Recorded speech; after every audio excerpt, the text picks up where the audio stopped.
목회자들의 설교 준비와 변화하는 세상을 이해하는 데 도움을 주는 통계 자료를 들려드리는 시간, 목회앤데이터 순서입니다.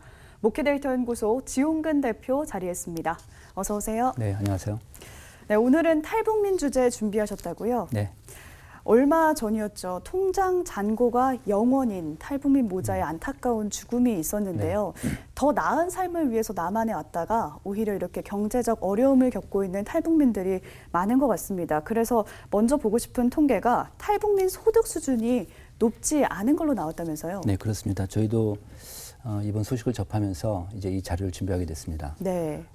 지금 현재 우리나라의 탈북민들이 한 3만 3천 명 정도 있다고 통계치가 나오고 있는데 그중에서 연평균 가구 소득이 2천만 원 미만인 가구가 한 40% 정도 됩니다.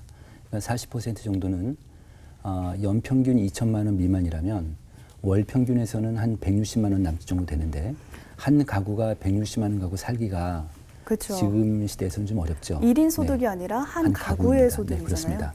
그리고 이제 또 하나는 이제 그 개인별로 경제적인 활동을 하는 급여생활자 같은 경우는 월 평균 190만 원 정도, 우리나라 일반 국민 한 74% 정도 수준의 그런 급여를 받고 있는 실정입니다.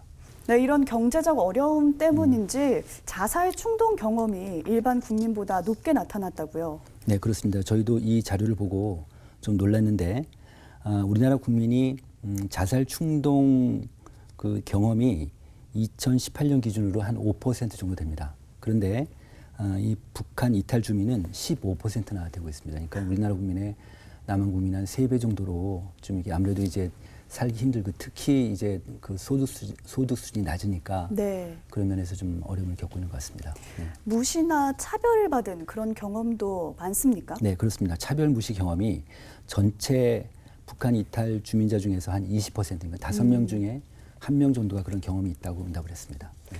그런데 문제는 우리 국민 중에서 이런 탈북민에 대해서 관심이 있는 사람이 별로 없고 오히려 관심이 없는 쪽이 많은 네, 것 같습니다.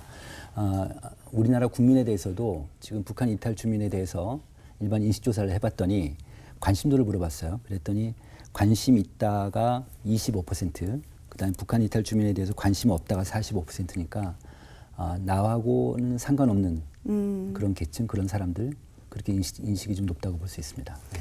그럼 이런 탈북민 문제와 관련해서 교회는 어떤 입장을 취하면 좋은지 한번 제언을 해주신다면요. 그 한국인들이 이 탈북자들, 북한 이탈 주민에 대해서 거부감이나 편견이 있는 가장 큰 이유가 이 사고방식이라든지 북한식 어떤 가치관 네. 이런 것에 익숙하지가 않은 거예요.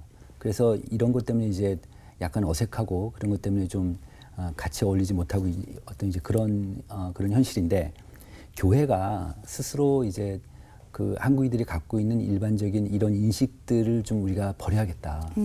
그런 게 가장 먼저 들고요. 그러려면 교육이 필요하지 않겠습니까? 그렇죠. 교인들한테, 성도들한테 이 북한 주민과 관련된 전문가들이 있습니다. 선교사님들이라든지 또 북한 관련 전문가들을 교회에 초청해서 또 강의도 듣고 설명도 듣고 이러면서 이분들을 우리가 이해하는 게 굉장히 중요할 것 같다는 생각이 들었습니다. 네. 그다음에 또 하나는 이제 한 가지 더는 이제 만약에 교회 주변에 이제 그러니까 북한 이탈 주민이 이제 왔다고 하면 그러면 교회에서 적극적으로 이분들을 돌봐줄 수가 있는데 이번에 이제 모자 사건 때도 보면 알겠지만은 네. 바로 옆에 교회도 있고 그다음에 행정기관도 있지만 아무도 몰랐잖아요. 근데 그 빈 공간을 교회가 메꿔줄 수 있겠다. 그래서 예컨대 이제 그런 사람들이 오게 되면은 교회에서 누구를 파견해서 멘토링을 하고 멘토를 해서 계속 가르쳐주기도 하고 돌봐주기도 하면서 이분들한테 신앙을 넣어주고 그리고 교회에 인도하는 순간 이제 이런 사건이 없겠죠. 왜냐하면 교회 돌봄 안에 있으니까. 그렇죠. 네, 이제 그런 역할을 좀 한국교회가 좀 하면 좋겠다 이런 생각이 들었습니다. 사회가 보낼 수 있는 그런 관심은 정해져 있으니까 우리 교회가 그 빈 공간을 메워줬으면 좋겠다는 제언 감사합니다. 지금까지 세상과 교회의 흐름을 통계로 살펴봤습니다. 목회데이터 연구소 지용근 대표 함께했습니다. 고맙습니다. 네, 고맙습니다.